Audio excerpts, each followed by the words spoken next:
Hello viewers, আসসালামু আলাইকুম। নিশ্চয়ই সবাই অনেক ভালো আছেন। আজকে আমি আপনাদের সাথে আরও একটি নতুন রেসিপি শেয়ার করব।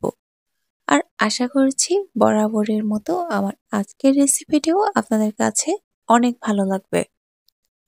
আজকে আমি যে রেসিপিটি তৈরি করেছি সেটি তৈরি করার জন্য প্রথমে আমি নিয়েছি 3টি মাঝারি সাইজের আলু। প্রথমেই আমি সব কয়টা আলুর খোসা ছাড়িয়ে নিচ্ছি। আর খোসা ছাড়ানো হয়ে এলে এবার আমি একটি চাকুর সাহায্যে আলুগুলোকে গোল গোল করে কেটে নিয়েছি। আমি আলুর টুকরোগুলোকে খুব বেশি বড় করিনি। আপনারা একটু ভিডিওতে খেয়াল করলে বুঝতে পারবেন আমি এই আলুর টুকরোগুলোকে কতটুকু রেখেছি। এবার আমি আলুর টুকরোগুলোকে খুব ভালো করে ধুয়ে পানি ঝরিয়ে নিয়েছি।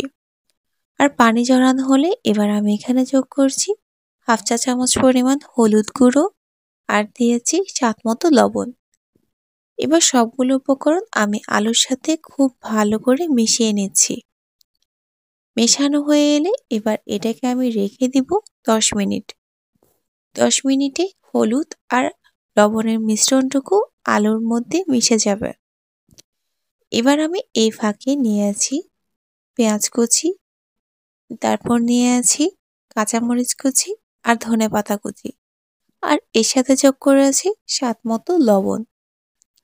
ঠিক এখানেও আমি সেমভাবে সবগুলো উপকরণ খুব ভালো করে মিশিয়ে নিয়েছি। আর সবগুলো উপকরণ মেশানো হয়ে এলে এবার আমি এখানে দিচ্ছি 2টো ডিম। ডিমগুলো আমি এই উপকরণের সাথে খুব ভালো করে মিশিয়ে নিব। যারা আমার রেসিপিটি দেখছেন তারা কিন্তু খুব সহজেই এই রেসিপিটি তৈরি করে আপনার রান্নায় ভিন্নতা আনতে পারেন।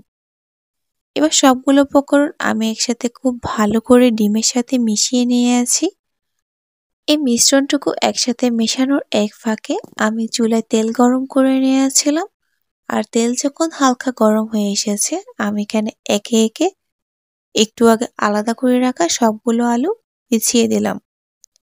এই কাজটা একটু সাবধানে করতে হবে, কারণ আলু ছিটিয়ে দেওয়ার সময় হাতে তেল আসার সম্ভাবনা থাকতে পারে। এবার সবগুলো আলু বিছানো হলে আমি আলুগুলোর একটা সাইড হালকা ভেজে নিব। আলুর একটা সাইড যখন হালকা ভাজা হয়ে আসবে তখন আমি এখানে যোগ করব একটু আগে আলাদা করে রাখা ডিম, পেঁয়াজ আর ধনেপাতার মিশ্রণটুকু দিয়ে আমি একটু সামান্য চামচ দিয়ে নেড়ে দিব। আর একটি ঢাকনা দিয়ে রেখে দেব 5 মিনিট। 5 মিনিট পর ঢাকনা উল্টোলে দেখতে পাবেন ডিম আর আলুর একটা সাইড হয়ে এসেছে। এবার আমি একটি কাঠির সাহায্যে এর অপর সাইডটা উল্টে দেব। এই রেসিপিটি তৈরি করতে আপনার খুব একটা বেশি সময়ের প্রয়োজন হবে না, তাই আপনারা চাইলেই কিন্তু ঝটপট এই রেসিপিটি বাসায় তৈরি করে ফেলতে পারেন। আর আজকের রেসিপিটি আপনাদের কাছে কেমন লেগেছে তা কিন্তু কমেন্ট বক্সে অবশ্যই জানাবেন। আর রেসিপি ভালো লাগলে আমার চ্যানেলের সাথেই থাকবেন।